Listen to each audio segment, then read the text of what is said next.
শুয়ে বসে থাকাটা আমার একদমই পছন্দ নয়। ঘর পরিষ্কার করা, রান্না বান্না করা, আমি এই সব কিছু করতেই খুব ভালোবাসি। সো হ্যালো এভরিওয়ান, আমি মৌমিতা। আমার আরও একটা নতুন ব্লগে তোমাদেরকে স্বাগত জানাই। দিনটা ছিল সোমবার। ছেলেকে বাসে উঠিয়ে দিয়ে আসার পর আমি এসেছি একটু সিঁড়িগুলো পরিষ্কার করতে, তার সাথে গ্যারেজ ঘরটাও। মাসি পরিষ্কার করে, কিন্তু সেইভাবে তো করে না।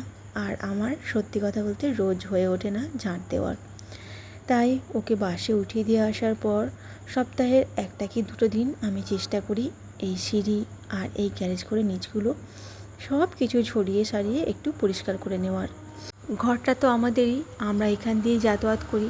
তাই যখন দেখি নোংরা হয়ে আছে তখন একদমই ভালো লাগে না দেখতে। আর সময়ের অভাবে করা হয়ে ওঠে না।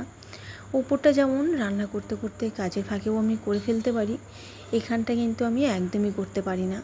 তাই ওকে বাসে উঠিয়ে দিয়ে আসার পর একেবারে আমি এখানটা একটু পরিষ্কার যেদিন করি সেদিন করে নিয়ে তারপর একেবারে ওপরে উঠি।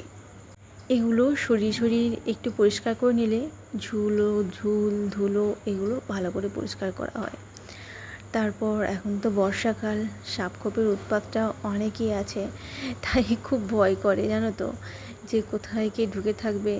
আর ছেলেদের জুতো থাকে, সবারই জুতো থাকে এখানে, সেই জুতোর ভেতর ঢুকে থাকবে কি না। মাঝে মধ্যে একটা আধটা ব্যাঙও দেখছি ঢুকছে, সেই ভয়ে একটু পরিষ্কার করে নিই।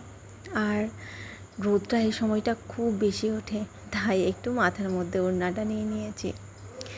একেবারেই ছাতাটা দিয়ে বাইরেটাও ঝাঁট দিয়ে নিয়েছি। গ্রামের দিকে কতই কাজ থাকে, মাটির হলে সেটা নাতা দেওয়া, ধোয়া, ঝাঁট দেওয়া। আমাদের শহরাঞ্চলে তো সেভাবে কাজই নেই। তাই মাঝে মধ্যে আমি একটু চেষ্টা করি ঘরগুলো একটু পরিষ্কার পরিচ্ছন্ন রাখার।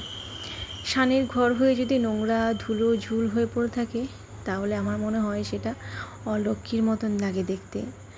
লক্ষ্মীর সেই ঘরে সব দিকটা, সব কোণাটাই পরিষ্কার পরিচ্ছন্ন থাকবে, এটাই দেখতে ভালো লাগে। তবে জানো তো, আমার এখনও ব্রাশ করা হয়নি। ছেলেকে উঠিয়ে দিয়েছি বাসে, ওকে টিফিন ওকে রেডি করতে গিয়ে আমার আর ব্রাশ করা হয়ে ওঠেনি। তাই এবার আমিও একটু ব্রাশ করে নিচ্ছি, খিদেও পেয়ে গেছে। এখন বাজে প্রায় 9টা মতন, ছেলে গেছে 8টা 15-20 দিক করে। তারপর ওই দিকটা ঝাঁট দিতে আর করতে আমার বেশ অনেকটাই লেট হয়েছে। তাই একেবারে ব্রাশ করে মুখ হাত পা বেশ ভালো করে ফ্রেশ হয়ে নিয়েছি আমিও। তারপর আরও এক গ্লাস জল খেয়ে নিলাম। তারপর আমার গোটা মুগ, ছোলা আর আমন্ডটা যেটা ভেজানো ছিল সেটা নিয়েই বসলাম। খাওয়া দাওয়া করে এবার ওপরটা একটু গুছিয়ে বাগিয়ে নিয়ে তারপর স্নান করতে চলে যাব। তারপর তো এখনও সারাদিনের অনেক কাজ বাকি আছে, তাই না?